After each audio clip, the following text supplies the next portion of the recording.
Demikianlah Bapak Ibu hadirin sekalian yang telah disampaikan oleh pimpinan Ketua Didasmen. Selanjutnya materi yang kedua yaitu dari Ketua Majelis Tabligh yang dalam hal ini akan disampaikan oleh Bapak Endang Jaya SPDI. Pada beliau kami persilakan. Ya. Assalamualaikum warahmatullahi wabarakatuh. Waalaikumsalam. Alhamdulillahirabbil alamin wassalatu wassalamu ala asyrofil anbiya wal mursalin wa ala Muhammad wa ala alihi wa sahbihi ajmain, amma ba'du.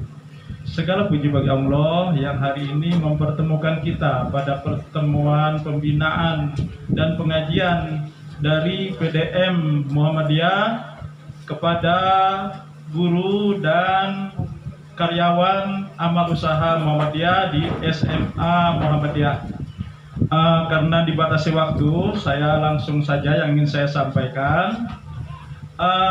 Kita mendengar sekarang ini banyak lontaran-lontaran pendapat, pemahaman-pemahaman pendapat yang dari orang Islam sendiri tetapi nyeleneh. Ya, kalau dulu zaman Gus Dur masih hidup, Gus Dur pernah mengganti, katanya Assalamualaikum bisa diganti dengan selamat pagi. Nurholis Majid almarhum, la ilaha illallah diartikan tiada Tuhan selain Tuhan. Kemudian baru-baru ini ada seorang kiai Buya bahkan yang bernama Sakur Yasin mengatakan Islam tidak sempurna, Islam belum sempurna. Dan terakhir ini ada lagi politisi PDI mengatakan kalau Islam Ahmadiyah, Islam NU, Islam Syiah itu memang belum tentu benar. Akan tetapi Muhammadiyah sudah pasti tidak benar. Katanya seperti itu.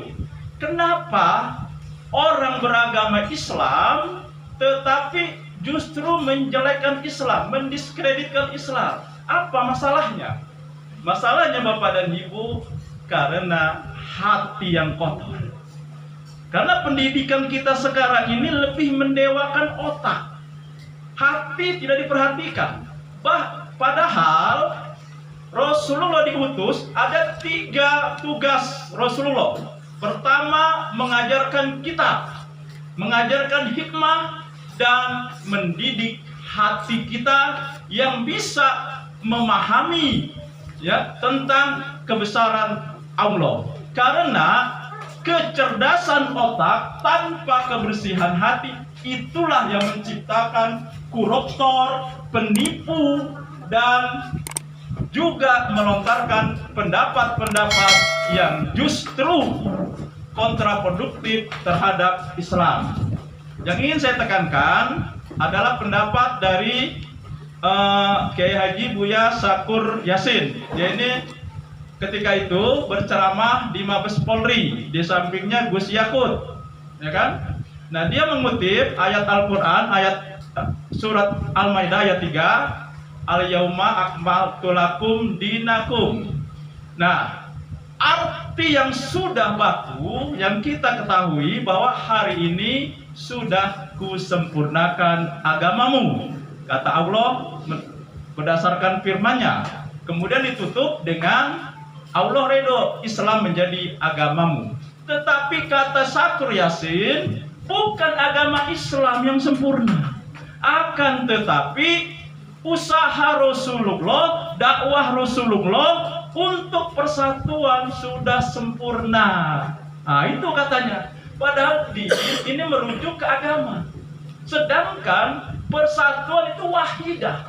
Jadi dengan itu saja sudah terpatahkan pemahaman dari Kiai Haji Sakur Yasin tersebut. Walaupun dia gelarnya tinggi, punya pondok pesantren. Kemudian satu dalil lagi, kalau Nabi Muhammad diutus untuk persatuan, kenapa Nabi Muhammad menolak ketika diminta untuk bergantian menyembah? Orang kafir mendatangi Nabi Muhammad, hai Muhammad, mari kita bergantian menyembah. Hari ini saya menyembah Tuhan kamu, besok kamu menyembah berhala-berhala kami. Ini ditolak, bahkan diabadikan di surat Al-Kafirun, ya ayyuhal kafirun, yang ditutup dengan lakum dinukum waliyadi. Kalau Nabi Muhammad diutus untuk persatuan, dia akan menerima. Karena dengan menerima tidak ada perpecahan di Jazirah Arab. Tetapi karena Nabi Muhammad menolak, maka terpecah.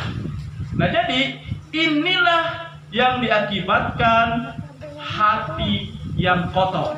Jadi Bapak dan Ibu sebagai guru juga, ya, kalau hatinya tidak bersih, maka akan menciptakan murid-murid yang tidak bersih.